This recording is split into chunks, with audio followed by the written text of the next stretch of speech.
Welcome to another live episode of Halftime Adjustments. Your host, Eddie Arnett, my man, G Witt. What's Tighten going up, on, baby. G? Tighten up, man. Tighten up.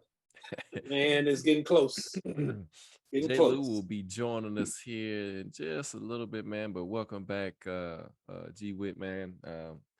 2023 draft is over, and depending on your viewpoint, a lot of people had different interpretations of the draft, and so it was some needs that we wanted to really see get addressed during this draft. So Carth, Rand, and Mike, they begin their team together in this first draft under the new regime.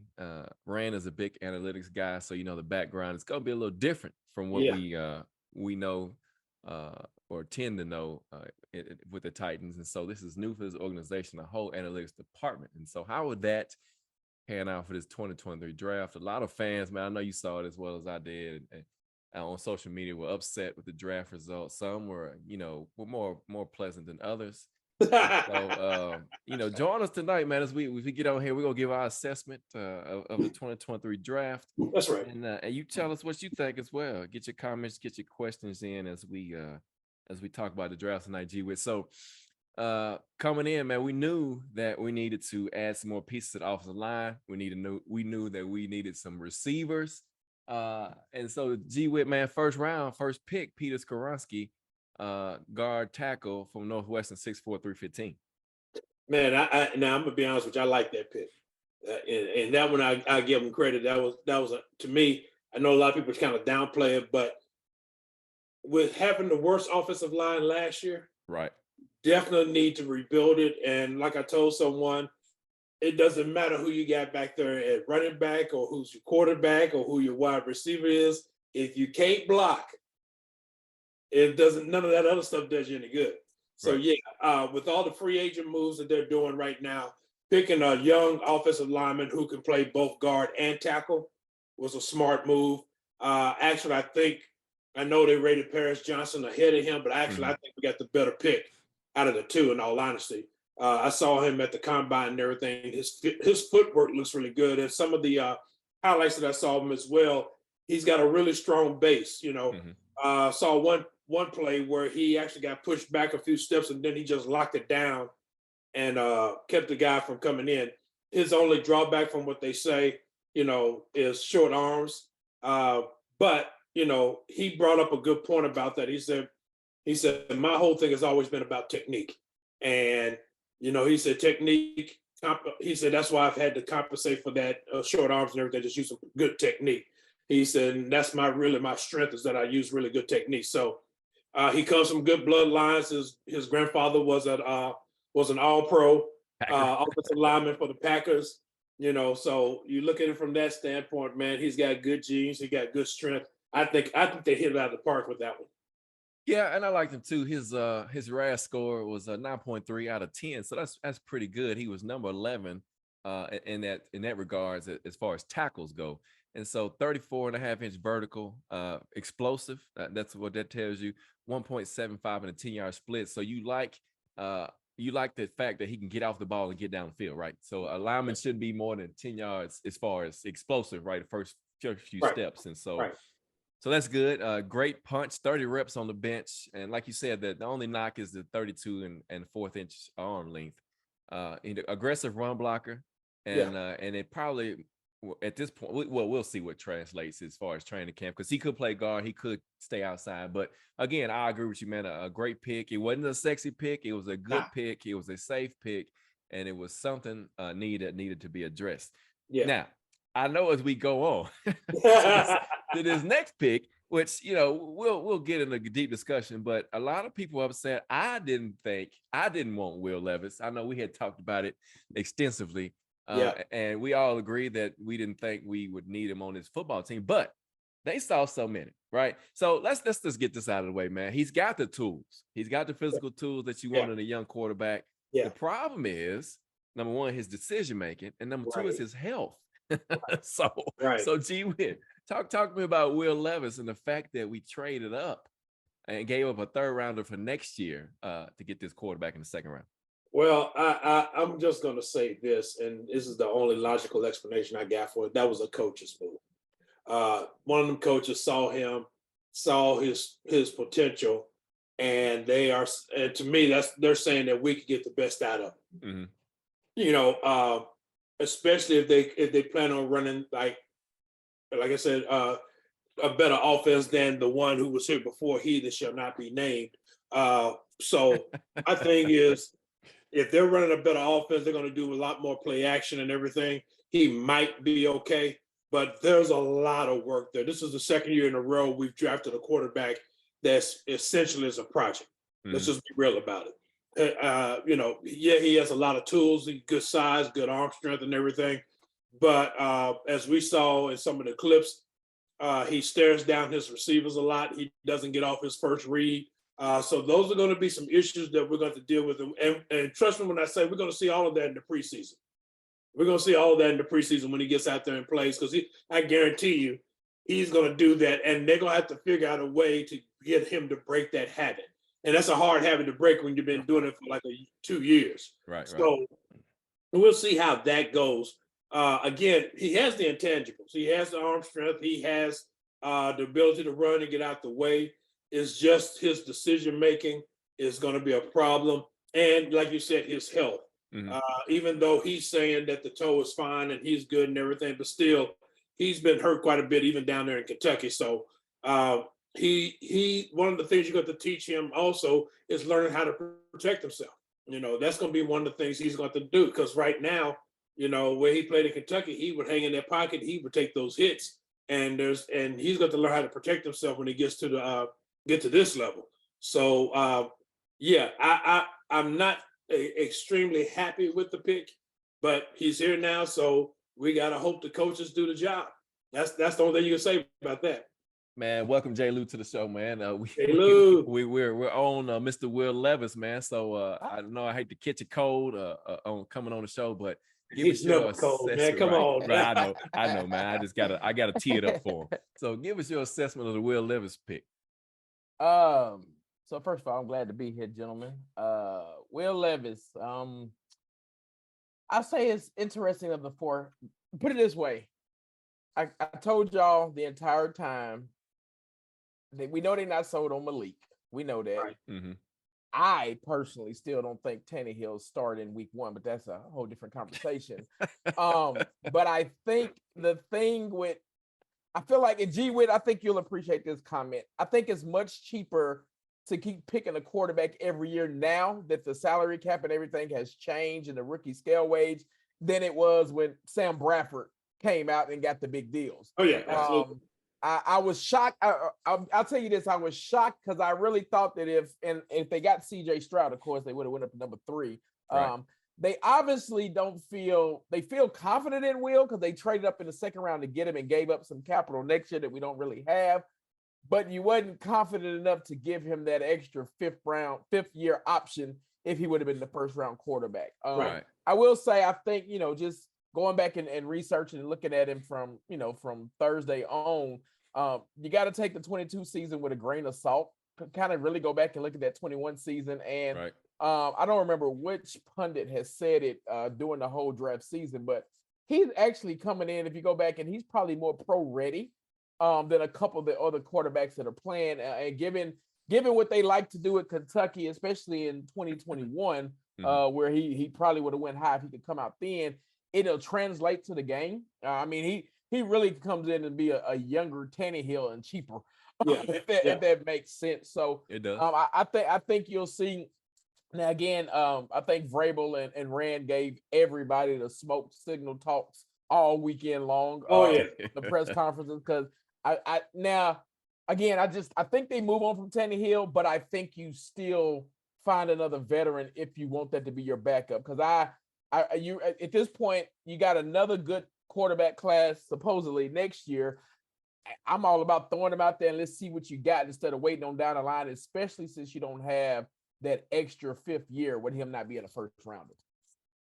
Yeah, and so that's what made it so interesting. The fact that they moved up, and then I agree with you, G. With that was a call by one of the coaches, man, to say, Yeah. hey, let's pull the trigger now in the second round.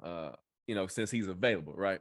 And so that goes to your point though, Jay Lou. It makes you wonder, man, about Tannehill, because as it stands right now, $10 million under the cap, and four of Yeah. that for the rookies to sign. Uh-huh. And I'm still not sold on this receiver room that they're done adding to it.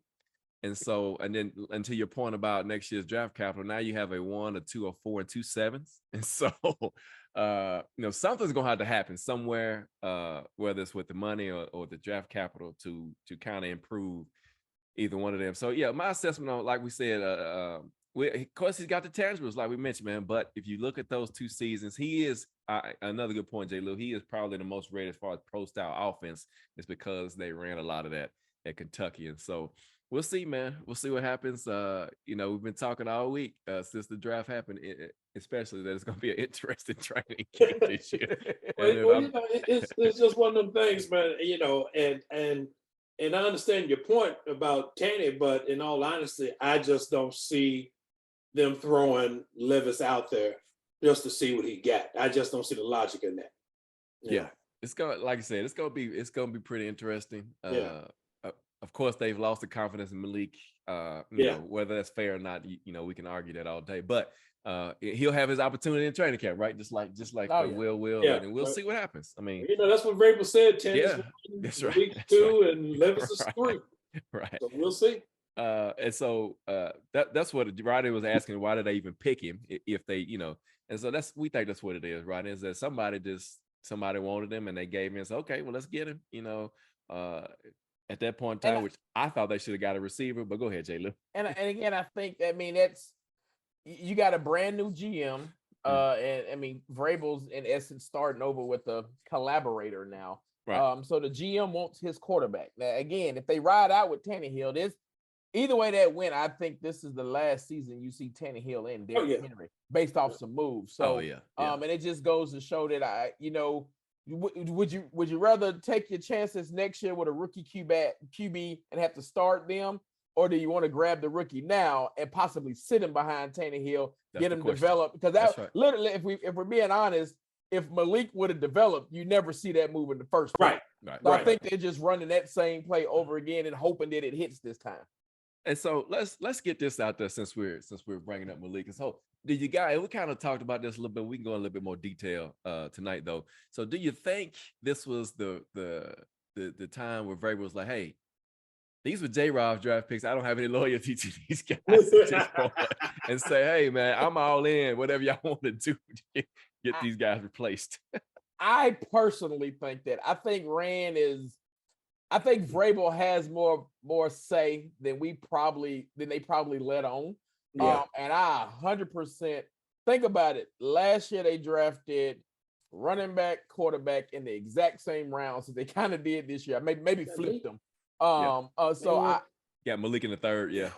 So I'm almost certain that this is Vrabel's way of cleaning up J-Rob's mess, right? Because I don't think he was really collaborating with those players. And again, Haskins, and now there's a difference between the running back they took this year and Haskins, but I definitely think this is him. This is Vrabel hitching himself to, okay, I need this guy to be my guy instead of Malik. And it's no shot at Malik and no knock on Malik, but I think this year you saw Vrabel try to put more of his fingerprints on the offense than what he's done. Because again, he's been known to be a defensive coach, and we all would have lost the bet when we said, I just knew he was going to draft one defensive player. Yeah, man. Done. So I feel like this is his way of saying, hey, let's fix J-Rob's mess 100% and retool the entire offense. Yeah. Right.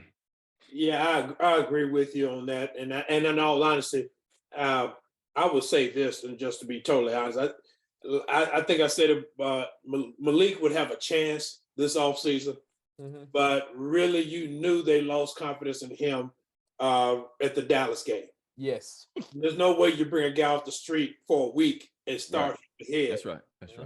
So you knew they lost confidence in him then. And I'm pretty sure, Malik, with all his smiling and positive comments and everything, he knows it too. Yeah. So I'm sure his dad probably told him, look, man, you're not looking good right now.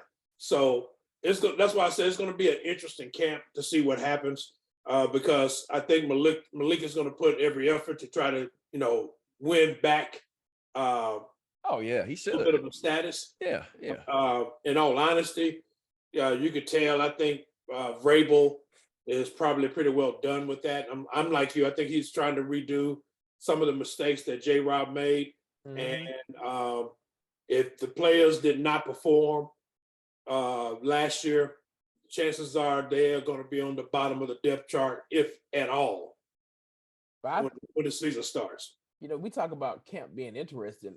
The quarterback position is probably the most interesting on the team. Forget Will Levis or whatnot. Yes. We sit here and saw it last year. We struggled because the backup quarterback situation was null and void. Let's just be honest, it's still null and void.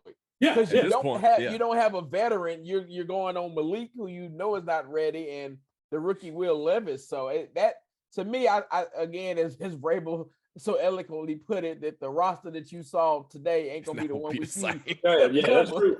I don't think it's still even the one we see come in camp, because I feel like they try to find a veteran arm to at least be a safety blanket as we get through camps. Right. If anything, to prevent what happened last year, like y'all already mentioned. And so Yeah. It's got a lot of comments. Let me get a few of them in here, man. So Ed Day, man, appreciate you, Kyle. He said they gave up on Malik too fast one year. And I agree. I mean, so we'll see, though. He's got so let me go back. We had said last year that he was the project, that he wasn't ready, right? So we'll see. They say he's been working hard in the off season, and that's what camp is for, right? That's why they have that battle, and you just never know what'll happen. You just never know until they get the pads on and start getting some real action. Well, I'll say this Go about ahead. him, and I think this is the telling sign. Again, like we said, we noticed it at the end of last year, but it was the Houston game when he gets in there and he cannot do the hard count. Yeah. And he's laughing about it. I can't do this and everything, and the other team is laughing about it. And I'm like, that's something that will not endear you to coaches at all. And so, I don't think they gave up on him too fast. I just think that just showed them that he was not ready.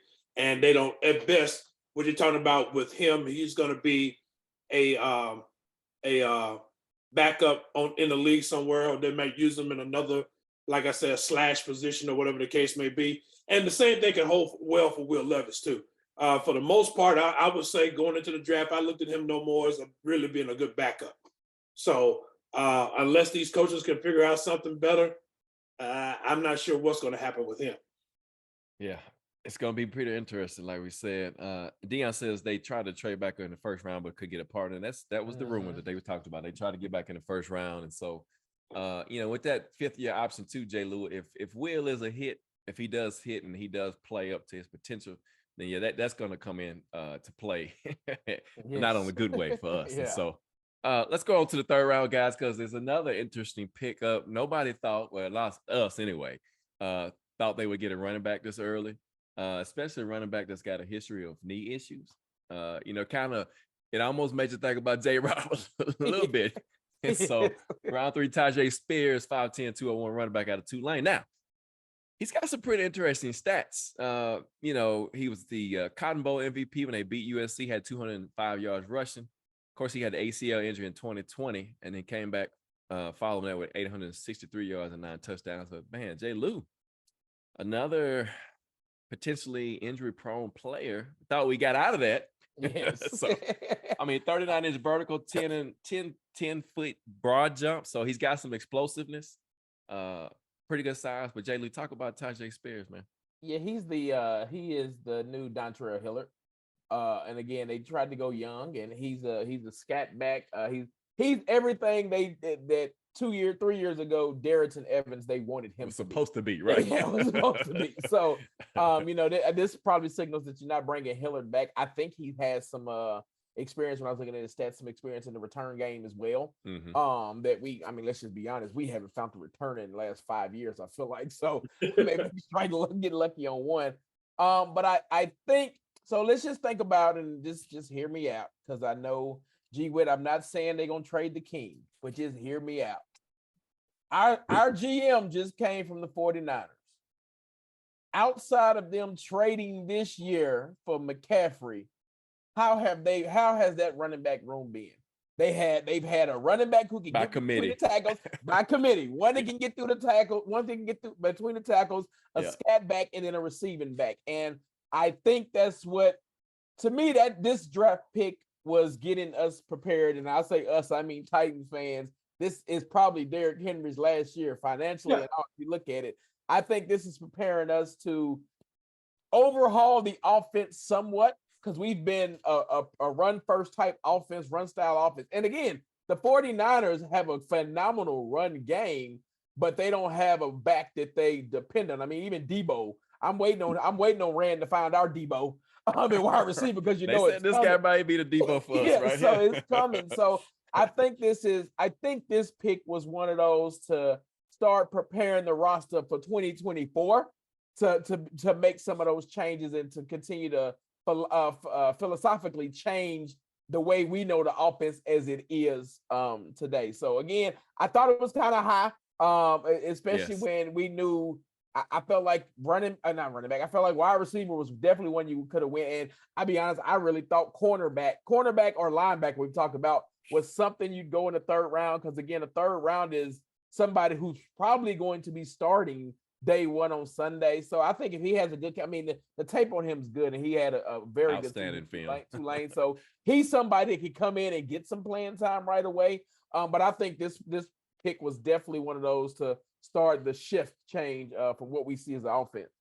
Yeah, and I don't disagree with that. I think I would say this, and looking at his stats and everything. Again, he tore his ACL in high school, then he tore it again in college in 2020, and he's been playing on it ever since. And he had a lights out season last year. Mhm. So the good thing about him, I agree with you. He should be what Darrington Evans was supposed to be. As far as being able to catch the ball out the backfield, the question they have about him really is his pass protection. How good is he going to be in that? Mhm. But you're talking about somebody who's, again, can catch the ball out of the backfield and make people miss. Right. And that's the thing we've been missing for a while. Yeah. And again, they've tried it with different players. It just has never panned out. But I think they think that Tyjae Spears is going to be the one. And we'll go back to seeing Derrick Henry on first and second, and Tyjae Spears or Hassan Haskins will be in there on third down, one of the two. But I don't mind the pick that much. And for you analytics guys, that was one of the things they talked about in that presser yesterday afternoon, was the fact that, and I didn't realize this, they also analyze, use analytics for injuries and looking at players that way. So when he said that, okay, I'm like, okay, if you're doing that, then that means you're not just going into this hoping Right. have another Jeffrey Simmons situation. You're looking at it from the standpoint, okay, we believe he's going to be fine, and the medical staff is saying he's going to be fine. Yeah, and the analytics are really interesting. You start looking at those RAS numbers, and you look at some of the previous draft picks and see where their numbers fall. And you see that it's a pretty good predictor of talent in some cases. It's not going to hit every time, but but majority of the time it's going to hit, and it's going to predict how good a player can potentially be in NFL. And that goes along with how hard he's going to work, the coaching style, and the fit for the player in that scheme. And so, but yeah, I like the pick too. I didn't think it should have been this high for him, but still a good weapon, good explosive player, and productive player. That was something that Rand talked about in offseason, producing high school, college. You should produce in the NFL as well. That's right. And it pretty impressive. I don't care what position USC was in at that point. He had 205 yards rushing against USC. Yeah. So that's pretty impressive. Yeah. And so as we move along, no fourth round pick for the Titans this year, but the fifth round pick, G-Whip, Josh Whaley, tight end out of Cincinnati, 6'6.5", 248. Good receiver, not an inline blocker, can block in space, but big guy, big target, big range. Well, here's the thing, and I think we might in this pick have our replacement for Austin Hooper. In that depending on how he develops, he'll probably get used a lot because he's a big target, and I think he's a former basketball player as well. So with him knowing how to shield the ball and everything, and get between the man and the ball and make those catches, I think we might see a lot to him. He's not fast at all. so not even looking for that, but he knows how to catch the ball. He has good hands. He runs good routes. So all I'm looking for, can he move the chains? Can he move the chains? Can he be a reliable target in the end zone? Does he have that desire to block in line? It's going to be hard, but does he have the desire to block? We know he's good in space, which is another good thing, especially if he's playing out there and we got Derrick Henry running the ball, because one of the things you noticed that was missing last season was those late in the run blocks that kept Derrick Henry from getting caught from behind a lot of times, the Corey Davis type blocks, I should say. And I think that's one of the things, if he can do that when this is on the field at the same time, I think you'll see him get used a lot more than what Austin Hooper got used. Right. Yeah, so it depends on what you classify as fast. He's not Chig 4.4 fast. No, but he's 4.6. Yeah, I was gonna say he's 6'6", 270, 4.6. That's still a mismatch on some linebackers, especially that size. I think this is, as we talked about in our text last night, 12 personnel. All day long. We don't have it all day, and we don't have to worry about Jeff Swain out there dropping passes and only getting a yard. I think this was he has the opportunity to be the steal of their draft class. Yeah. Get what they want to do on offense. And I think his skill set frees them up. And we teased about it last night. It frees Chig up to go into that hybrid wide receiver. Yeah. Now listening to Wiley's press conference last night, he has experience in wide receiver. Yeah. He played some of that in high school. So it goes back, if we go back to February when we got Random, they talked about athletic and getting fast. And I think that's what you did with these two tight ends. Now, again, we're still going to trot out 3 tight ends and 1 wide receiver because we just can't help ourselves. But I feel confident. I feel better with Chig and Wiley as our 2 out there, as opposed to Chig and Jeff Swain and when they didn't even put Hooper on the field. So I agree with G-Wit for our offense, and we know Vrabel. You got the block. And again, I think that's something you can teach. We've seen that happen with our tight end. So they can teach the inline block. And I'm like you. I think about the Corey Davises, the A.J. Browns of the world who were blocking downfield when Derrick Henry got in the open. So you can see that from him. But yeah, this was a sneaky pick. One of the more underrated tight ends, given the tight end quality in the draft. And I think this was a steal to get him in the 5th round. Oh man, he had a great last number. Yes, J. Lou. He was I'm gonna say, like you said, a steal that they got him that late in the round, and because skilled player that can catch the ball, that can run routes and make himself available. You saw a lot of his film. He won the 50-50 balls, right? Somebody that can do that as well. And so he made some honorable mention. He averaged double digits yards per reception all of the last 3 seasons. So, hey, the guy's productive, 6 touchdowns. He only had 3 last year, but still, he had over 300-something yards receiving and 30-some odd receptions. And so I think it's a pretty good pickup as well. And so, yeah, Dion brings up Corey Davis. So, yeah, Corey, Dion, we think that there's going to be a reunion with Corey Davis. He's got to be cut. He's going to be that June 1st cut, J. Lou. Yeah. So, I'm almost. I mean, I don't make guarantees, but I would feel confident that cut's coming. And so yes, because they drafted another receiver, and they already signed Alan Lazard. The wide receiver room is pretty deep there. So I would not be shocked if Corey Davis is signed after June 1st. Sorry, I don't know what's going on here today, but I will say this, J. Lou, on your comment about the 3 tight end offense. I do expect to see that, but I expect to see it more in goal line situations as opposed to what we saw from he who shall not be named. Yes.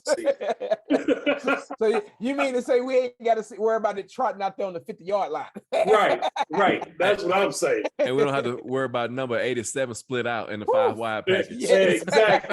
Exactly. Well, it might be an 87, but it's not that 87. Yeah, it's not that 87. Yeah. He who shall not be named is not there. Hey, G-Wit, I think that guy has fell into the category with 33, right? Again. he's having some issues. See, he must stop talking about them people. They messing up his internet. But anyway, so let's continue on. So J. Lou, this next pick, man, is pretty interesting to me. Jalen Duncan, offensive tackle, Maryland, 6'6", 306. Now, again, here is where the numbers could be deceiving. A very athletic offensive tackle, had a 9 score for the RAS, 10-yard split 1.7, so he can get up the field, 20-yard split of 2.94, 31.5-inch vertical, 9-foot broad, 25 reps, 33-inch arms. So, but when I heard this particular stat about him, I thought Dennis Daly 2.0. 17 pressures given up last season and 7 sacks. And then the analysts come out and they say, is he coachable? Can the coaches get to him? So, man, I'm like, here we go with this guy. I think so. I'm pretty certain that this is one that they did their homework on. Yes. Was he a senior? I can't remember if he was a senior bowl. Yes. So they spent quality time with him at the Senior Bowl. And it's obviously something they can see there. It's funny you bring up Dennis Daly because when I saw this draft pick, I said he is to prevent Dennis Daly. Now I don't think they want to see him come on the field at all. And they probably think he's coachable. And again, he's that.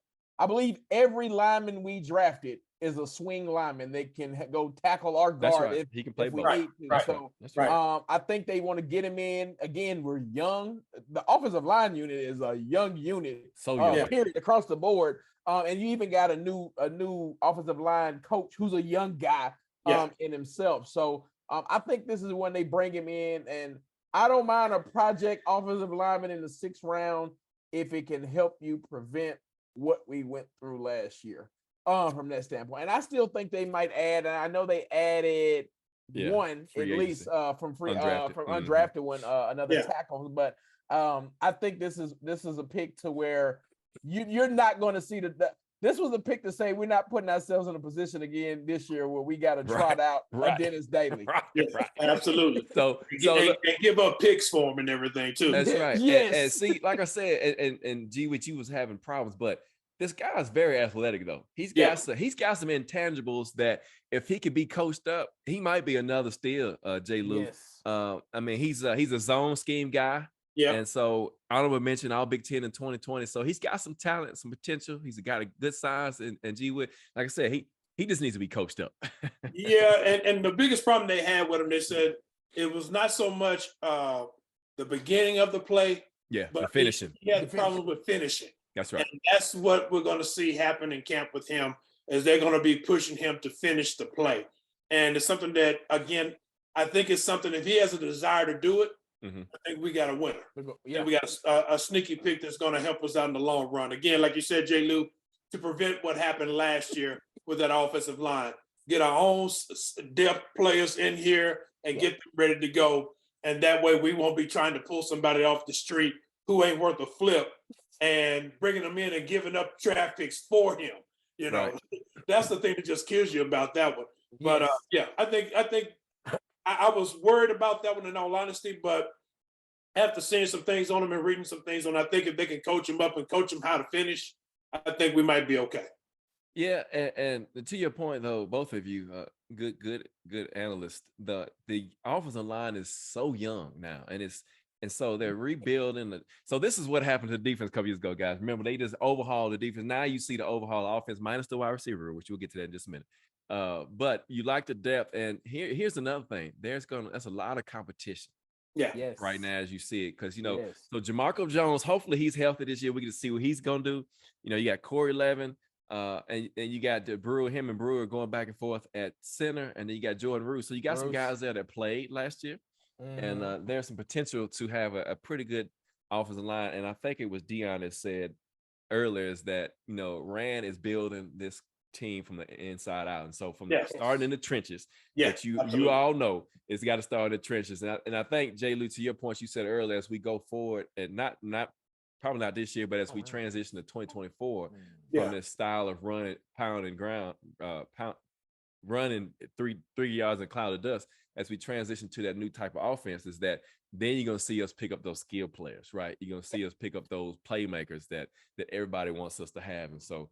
And not trying to cut you off, Ed, but no, go ahead. The free agent pool for wide receivers for those skilled players next year is a lot deeper. Right. And the Titans, as it stands right now, probably have the 4th third or fourth most cap space at about 90 million. So just take a look at like what the Bears did this year. As far as spending money the right way and still left over, I agree with you. And we all talked about that as we've been chatting. Build your draft, because G Witt's been preaching the depth. Build the draft through undrafted free agents and build your line and stuff there, and then those moneymaker players go. Then you worry about the skill players. Yeah, right. And so and we see it happening. And the plan. Look, the plan might not look pretty. And like I said, a lot of people, Jay Lee, we talked about a lot of people on social media was this on Rand and like he don't know what he's doing. You know, what is he doing? Hey man, I mean, that's what you got to build the line first. You don't want that same situation we had last year. Man. Yeah. I mean, we couldn't even keep Josh Dobbs from getting hurt or getting injured. Yeah. You know what I'm saying? So exactly. And that's the whole thing. Like I said, it doesn't matter who you got your skill position. If you can't block and protect, what good are they? That's right. So round 7, I know Jay Lou, man, he gonna smile big on his face. One of his guys, Colton Dow, receiver. I can't even stand to say this school. UT Martin. Yeah. Man. Put some energy on that. No, I'm not putting no energy on. 6'3", 215, 9.78 RAS scored. And so, you know, that's pretty impressive. 4.42. Somebody asked earlier if we added any speed to the receiving room. So that was Rodney Gaddis, man. Appreciate you. Yeah, so this kid's got some speed. 21 reps on the bench, 41.5-inch vertical, 11-foot broad jump. Had over 1,000 yards receiving, 6 touchdowns, and he put up over 100 against UT. And so he did have a few games against some higher opponents, and he's an all-time lead receiver for the what are they, Skyhawks now? What are they now? Skyhawks. Skyhawks. Okay, so I can't even stand to say that part either. But G Witt, man, talk about Colton Dow. Okay, the question is, can he catch? Yeah, that's what you want to see. I would say this. Just looking back at his film and looking at who he played against this past season and how he played well against Power 5 teams. Mm-hmm. This is the one late round pick I would say that I expect to see on the field, in all honesty. Because hey, what's up, man? Because one, he's got good speed. 2, obviously he can catch the ball. Right. Which is what's going to make the difference between him. The person who's in trouble as far as the team is concerned is Racing McMath. He's probably looking on the outside looking in because he while he has speed, he doesn't have hands. What was that movie? Y'all remember that football movie they had that? Oh yeah. Brick hands. Yeah, stone hands. The replacements. Yeah, stone hands. The ball is my friend. Throw the ball to me, man. I'm sorry, Race, if you see the show, man, I apologize. But you got to show us something, man. You got to show us something. You got to show us something. Stone hands, man. It's like Tyrone Calico, man. Stone hands. Tyrone, that's a good comparison. That's a very good comparison. So go ahead, Jay. Look, this is one of your guys, man. Hey, actually, he's a local guy. He played at Wilson Central. Wilson Central played at Wilson Central. Played in my alma mater, UTM. So I follow them faithfully because the football team has turned around when I was there. And they actually been pretty good the last few years. So as soon as I got a group chat with a lot of the buddies we go to college with, and one of them works in the sports department, Evan Martin. And as soon as the draft pick went around, he said that's the only thing he texted is still of the draft, because he's followed him his whole career. And a lot of his highlights, you saw what he did against UT, but to your point, he's done that against a lot of major competitions with state, with some semi-suspect quarterback play. All-time leading receiver for Martin, can get up and get down the field, can get in traffic. Has had an opportunity with some drops. I will say that, but I think he's a perfect fit for this offense, especially to stretch the field and just good length and good size. So I'm eager to see, how and again, we talk about Rand. This is where Rand made his mark on the NFL, getting these small school no-namers on between round 4 and 7. Yeah. So this is a steal. They had him in for he did the local day when they do the local college. He came in and really met with him. But I can't wait to see what and how he performs on the field. But it was a good. We finally got a receiver, and again we'll talk about the receiver room. But I think you added some youth and some speed, and that was a great comparison, G. I mean, a great statement, G. With it, Racy McGrath is probably on notice. Yeah. Yeah. Again, I'm looking for him to be the number 2. But you, Deion, thank you, man. Appreciate it. I'm looking for him to be the number 2 in all honesty, man, because I don't see anybody else. If he comes in and, like you said, J. Lou handles and limits the drops, and becomes I don't know how he is with blocking, because it's a big deal with Vrabel and the wide receiver coach and everything. But we'll see. But he's talking about speed, and if his hands are good, I see him as a number 2. Yeah. Oh yeah, no doubt, no doubt. And it's like I said, like you said, J. Lou Rand made his mark on finding those diamonds in the rough, and with him and Wiley, these might be 2 of the diamonds in the rough that got scooped up late in the draft. And so it's pretty funny that as we go along here, as people are talking. So Margarita Lopez, man, thank you for joining us tonight. Hey, Margarita, hey. She wanted to know how we thought about the quarterback, so we'll hit back on that real quick. We didn't like the fact that they traded up to get him. But we all agree, and I think most people will agree, is that he's got all the tools. He's got the intangibles. He's got the big arm. He's mobile. The question is his decision making and his health. Can he stay healthy? Can he get better on his decision making? Trying to fit the ball in between 2 or 3 players. You can't do that in the NFL. That's a pick. I don't care what kind of arm you got. Ask Josh Allen. I heard that that comment that you got to have a high profile quarterback to win the Super Bowl. Well, guess what? Josh Allen hadn't won that yet. So, but Pat Mahomes, of course, but Josh Allen, who he's compared to, but yeah, if he could clean up his decision making and he could stay healthy, I think we might have got something in him. But we'll see. It's just one of those things. Like I said earlier, that was definitely a coach's decision. Somebody definitely believed in him and believed in the fact that with the offense they run between Tim Kelly and the quarterback coach, both of them had to be on the same page with that pick, because really, in all honesty, from everything we saw, he wasn't one that you trade up to get. Again, there was a reason why he fell out of the first round. Yeah, no doubt. And it wasn't just because teams didn't need quarterbacks. So come on, Right. So to me, I'm looking at it from that standpoint. I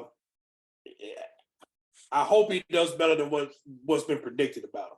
Yeah, and so just for interesting facts here, as you look at the undrafted free agents, so they got a plethora of players they brought in different positions, O-line, D-line, a few names to keep an eye on. Of course, again, this analytics stuff is new for us, but if you go by the numbers, they're a pretty good predictor, right? So Jacob Copeland, receiver from Maryland, Florida, he was an 8.1. He's got speed. He ran like a 4.4.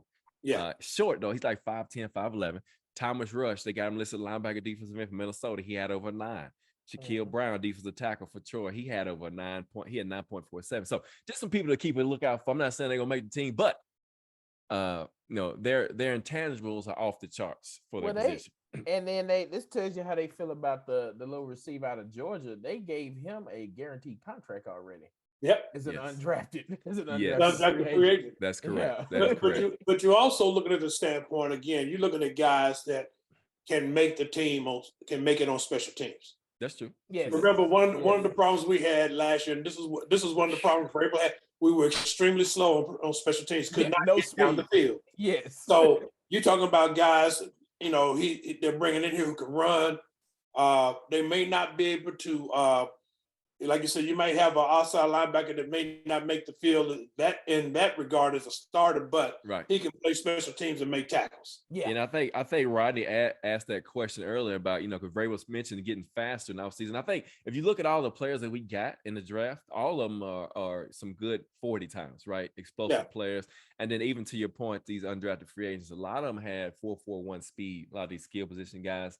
And so bringing in a lot of speed to the team, trying to get faster, trying to be one of the fastest team on a game day, right? They don't want to be a slow team on the field, like Vrabel said most of the time. They even, and it's quiet as it's kept, you even got faster and more athletic at the offensive line. Yeah. Right. And what that entails is every person we brought in for the O-line, our pass blocking just improved. And that's what's been our issue. We can Slow. run block with the best of them because you need the Right. big slow ones to do that, but they don't have the feet to take on these DNs. That's right. Right. And you know who also struggled with that was Taylor Lewan. Yes, As he got in his As he got- career, further along in his career, he Yep. struggled with those faster, quicker rushers off the edge. And so, Yes. to your point, yes, better athletic lineman to that Jalen Duncan guy. Again, if he Yeah. is a hit, he is a steal also. 'Cause Oh, he's absolutely. got some athletic talent that's off the charts for his size. And so, Absolutely. yeah, man. So let's talk about the grade, because we got to grade the draft, and we hadn't talked about what we get. We hadn't talked to anybody about grades yet. And so, G Whitman, I'm gonna let you start this segment off first. No, let J. Lou go first, man. Let J. Lou go first. Oh man, Let J. Lou go first. I'll go first. I will give the draft a B. Okay. I think, and again, you see the true grade 3 years down the road, but I think given, when you really sit back and look at it, this team ain't been. So as a fan base, because this is a toxic fan base, we got to pick and choose what we want. You wanted the sexiness and Jadeveon Clowney and Julio Jones and all that, and that's part of the reason why we don't have no draft picks now, because we wanted to be sexy and no money. and no money. And so then now when we do something that fits more of our style for the last 20 years, is just being bland and under the radar, they complain about that. I really do hope, for Will Levis's sake, because a lot of Titans fans seem to root for that team in Orange and Knoxville too. So he comes in with them not liking him anyway. Right. But I really hope that he pans out. But I think overall, when you look at the needs of the team, I would have lost the bet if I would have told you they needed they needed to draft all offense. I just didn't think they would do that. So to see them address that and really try to, bring the players in here to overturn that, as we sit back and we've talked back and forth about the season, the draft and the list of undrafted free agents so far tells me one thing, that Vrabel and the top dogs don't have an issue with that defense. They just feel like they need to get healthy. And think about some of the coaches we added on that defensive staff, particularly that defensive back. Chris Harris, I'm telling you. He's going to be the steal in the coaches. He is. With them not adding a safety or a cornerback, that lets me know that they're saying, hey, Chris Harris as a coach said, let me work with this group of guys I got, including Mr. Caleb Farley. So overall, I'd give it a B. Again, you like to see the offensive line. I think we did. I think we're 2 years away from seeing this offensive line really be dominant as they continue to grow and play together. And again, I like the competition that Brewer might have with Levin at center, but I think athletically, even though he's smaller in stature, I think what we've done at the guard position has helped Brewer, because this is beyond. Go back and watch that Packers game for those that, he got handled one time. I mean, Jeffrey Simmons gets people all the time, so defense tackles don't get him. But overall, he did a phenomenal job against some big D tackles playing center that game. So overall, I'd give us a B as my grade. All right. So I'm gonna, in all honesty, I gotta agree with you. I give it a B as well. Mainly just on the strength, in all honesty, of the first pick and the second. I mean, not the second, but the running back and the tight end. I just think, and the wide receiver, I'm gonna go down that far as well. I just think with those picks, I think they did a great job as far as identifying need and actually fulfilling some. The one, it would be an A if it wasn't, in all honesty, if it wasn't for Levis. I just don't know what to think about that one. That's one of those wait and see kind of guys, because you don't know what you're going to get, and that's pretty high. You basically made a low first round pick for him, is what you did. So that's pretty high to take him, and whether he becomes a good starter or becomes a glorified backup, that remains to be seen. But overall, like you said, I think with the offensive line right now where it's stacked up, I think we're better than what we were last year. But I agree, it's going to take a while for it to gel. They've created competition. Actually, I think Rand did a good job with everything that we got going on, what we brought in. They're working on speed. They're working on rebuilding. So I think this is a good reset for the team. Defensively, it's going to be interesting because we didn't draft anybody. We didn't. I was expecting at least a DB, and we didn't draft anybody. And we'll see what they do with Mr. Farley, because part of his problem is he can't stay healthy. Yeah, if anybody can get anything out of him, be Chris Harris. Yeah, I agree. Yeah. But, We'll and see. here's my thing. Mm. I don't think it's a matter of getting anything out of him, because, like I said, I think what we said last year is what's really best for him. Move him to safety.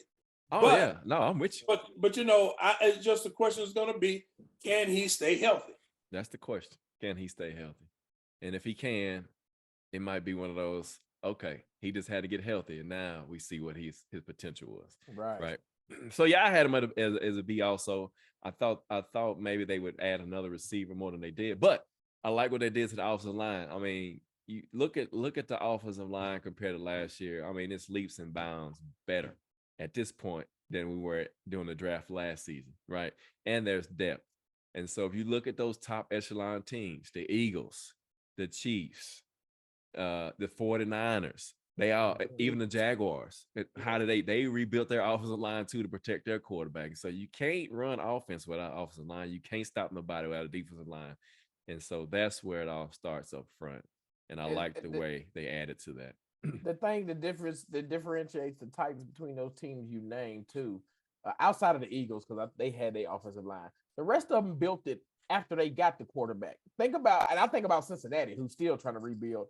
If people forget, Burrow got killed his rookie season. Ooh, he got ACL, right? Yeah, Sunshine in our own division got killed his rookie season. So at least with the offensive line that we have, if you do have to put Will out there, I don't think you put him in a position to set him up for failure where he's running for his life as soon as it gets on there. So I think that's a smart play to build that lineup first before we even say, okay, now go try to be our quarterback. Right. And so let's just look at this at the starting depth at this point, because it's pretty interesting. So Chris Moore, they picked him up. He had 548 yards receiving last year. He's 29. He'll be 30 over the summer. And so I was kind of curious about that. They saw some in him they liked. Well, let me backtrack for a second and say this. So when we talk about Will Levis and we talk about the coaches liking him, so I can probably say with probably about 85% certainty that Tim Kelly saw Davis Mills, because what he did with Davis Mills when he was in Houston, he said, "Hey, this is a similar type quarterback, probably a bigger arm, same type of athletic ability that we can, because he's got the arm talent to take him over the top, right?" And so, Chris Moore. You got Burks, of course. What does Moore fall into does he even become the starter? And they bump down to slot. I mean, it's so many questions. But I do think, like we mentioned before, there'll be in a lot of 12 personnel, 2 tight ends, and Derrick Henry is a single back. So J. Lou, talk about this offense, man. What's the potential for these skill positions? Because we said NWI was going to be our starter. Which I hope not. We still got Reggie Roberson, Mason Kinsey's a name that's stuck around for the last 3 years. You hope that Kyle Phillips can get healthy, right? And be that slot guy, him and Burks and Dowell and and more if he brings anything to the table. I think that's what you're banking on, is that Kyle Phillips has put on some weight and got bigger and be able to take those hits, because we saw the skill set is there. Yeah, he has the potential to put DBs in a blender. You want Burks to stay. I mean, it's cliche, health is important, but if Burks stays healthy, we saw him as a number one. If he doesn't, the turf toe set him back, and then he got put to sleep in Philadelphia. But each time he came back and showed that he was a dog. And if you go back and watch that last game against Jacksonville, he was ready to take that game over too. Yeah. We just didn't have no protection. So you still want somebody to be able to continue to stretch the field. And I know, again, we picked up the wide receiver in the draft with a little 4.4 speed on him, but still want somebody to be able to stretch the field. And we've got to get somebody that scares opponents. Like right now, if I'm a defensive coordinator and I'm playing the Titans, 9 in the box is the minimum I'm putting, because you have nobody. I'll take my chances with a safety and a corner on Burks, because I don't trust nobody else on your team. I think that we'll see Tim Kelly involve Chig a little bit more. I hope so. Chig is our wild card. And again, when you look at how they built this team and just go back to that 18 team with Jonnu Smith and AJ and all them, how we similar as far as two tight ends and how we did that. I think you'll see. I hope we see Tim Kelly do some of that. And again, his track record, we only can speak for what he did in Houston, but it's nice you bring up Davis Mills. He had Davis Mills looking like an all-pro, and they didn't really have top skill players because they number one receiver was always hurt. Right. And as G. Witt has pointed out, this is the first time Tim Kelly will have a running game with Derrick Henry, a back like that. So I think we've improved enough to where we can at least protect Tannehill if he's going to be back there. But I still look to them to add, again, a Corey Davis would fit wonders in this wide receiver room. I agree with you. I think if you see them go out and get somebody like a Corey Davis, then I think you see them just basically reset the offense. Like you said, Burks will be on one side, Corey Davis will be on the other. Then it'd be a matter of who's going to be the slot receiver. You know, even though they're really, I think they're still high on Kyle Phillips. Just a matter about him staying healthy. But I will go back to what I said when we talked about the draft. Even if they don't get Corey Davis, I fully expect Colton Dowell to be the number 2. I just don't see anybody else in that receiver room that's going to actually beat him out. If he comes ready to work, ready to play, if he's a willing blocker, then I don't see anybody keeping him off the field. I know NWI can't do it because NWI, he's at best. He's the one you put out there if you're going to go 4 wide. If you're going to go 4 wide, 5 wide, you put NWI out there. But he's not a number 2. He's not even a number 3. I think Chris Moore, and I think you see Kyle Phillips. I think both of them work the slot as far as that skill position is concerned. But really, I don't see McMath being here unless he becomes a return man. I just think we might be seeing another rookie starting on the outside opposite of Treylon Burks. I agree with you. I think it's Dowell's position to lose. Yeah, in my opinion, at this point. So we hadn't seen him on the field yet, but his film doesn't lie. And if he can win on 50-50 balls and he can stretch the field vertically, then I think you have your number 2, and then you go with your 2 tight end package, and you sprinkle in Phillips for the slot. You line up Chig in the slot, and you can even split out Wiley in the slot as he showed in college. And so yeah, man, it's gonna be 2 tight ends, 12 personnel, and play action all day long. All day long, man. Hey, J. Lou, how's Dowell's route running? Because I didn't see much of that. I saw one play on Tennessee where the guy didn't even jam him or anything. Route run is pretty smooth. Literally, his biggest hiccup will be just the hands being consistent with the drop. But he's got some smooth footwork and route running. So especially given his size. So again, I'm like you. I think it wouldn't shock me if he's starting. He has the capability to start opposite of Burks, where again I expect Burks to get number 1 attention this year. You're right, Dion. Any of the undrafted free agents receivers can replace some of the people we got in our receiving room right now, just by speed alone. By speed alone. And so, hey, thank y'all for joining us for another episode of Halftime with Justice, man. Our draft recap. Thank you for all the comments, all the questions. We'll see what happens, man. We, we'll have our scheduled show coming up soon. Go ahead, J. Lou. Hey, I just want to say I got one piece of good news. This time last year, I missed on AJ Brown's contract. At least I got Big Jeff's right this time. You did, you did, but you did break the news to us about AJ Brown getting traded too. Not on the show, but on the phone. So yeah, we was shocked about that one. But yeah, man. So everything else though is flowing like so. But we'll see about your other. We ain't gonna brag it up because G Witt don't like to talk about it. I can assure you that there was at least 4, if not 5, phone calls made Thursday through Saturday on one Kevin Byard, and they were all turned down. So that's a little piece of good news. I think again, I want all 3 to be here in the fall. If I had to rank who I thought would be gone in the fall, now that the draft's over, my rankings would change. I would go Tannehill, Derrick, and then Bayard. And again, I still think Derrick would be, depending on how the season's shaping up, Derrick Henry to me would be a prime CMC candidate to be traded during the year to a contender. To a playoff team. But gee whiz, as we get closer, I feel more confident that at least two will be here.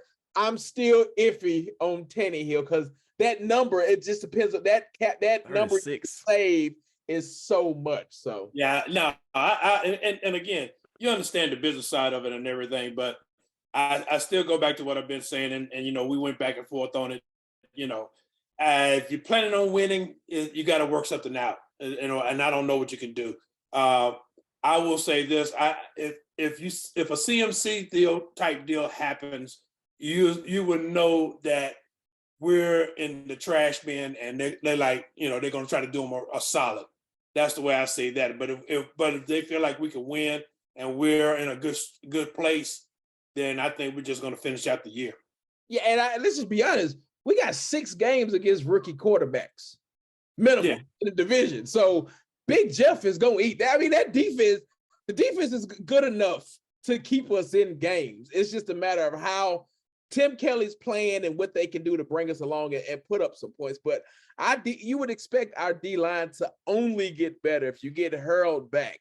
You've got when Tart does sign, and then the young guy we picked up from Jacksonville. So you think a defense only gets better and keep us in the game. So it's about the offense. What we struggled with last year, we couldn't score points. So if we can put up, only team that didn't score 30 points last year. So.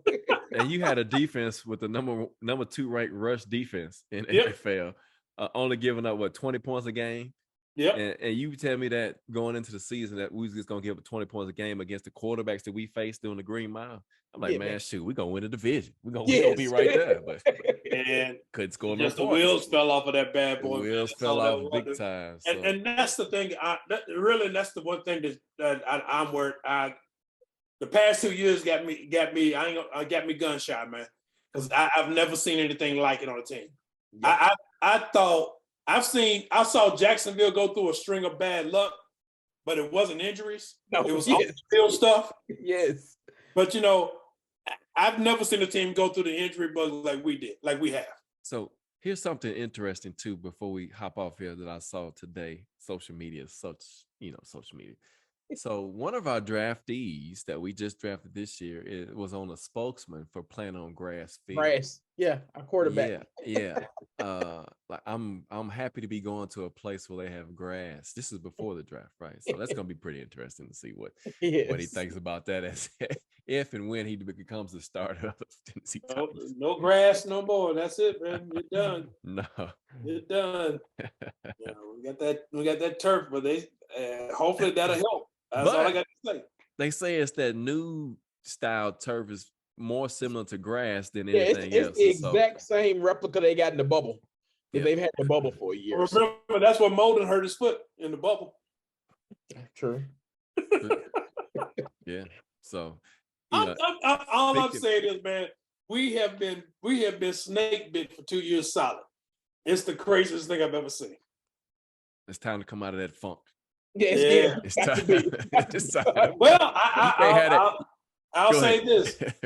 I said it last year towards the end. It's like, he that shall not be named. You finally got that black cloud away from you. Got him out, did you? He's gone. Finally. I mean, you did say we wouldn't win another game after the Green Bay game. If he started calling the plays, if he still calling the offense, we wouldn't win another game. That's right. We did 7 straight. And you got to remember that we've had those injuries like that the whole time he was calling. And I'll quote G when he said, "I hate to be right, but I hate to say I was right about this, but." He did. But again, thank y'all for joining us for another episode of Halftime. Y'all said, "Oh, that guy." You're right. Yeah. It down there, G with J. Lou, man. Halftime adjustments, man. Check us out. Looking out for the information. Of course, we got to have our schedule show. We got to look at the schedule, talk about it, break it down. And as we get closer to training camp, man, join us and we'll be talking about the Titans. See what's going on for the 2023 season. A new regime, a new transition. So different type of offense. And so we'll see.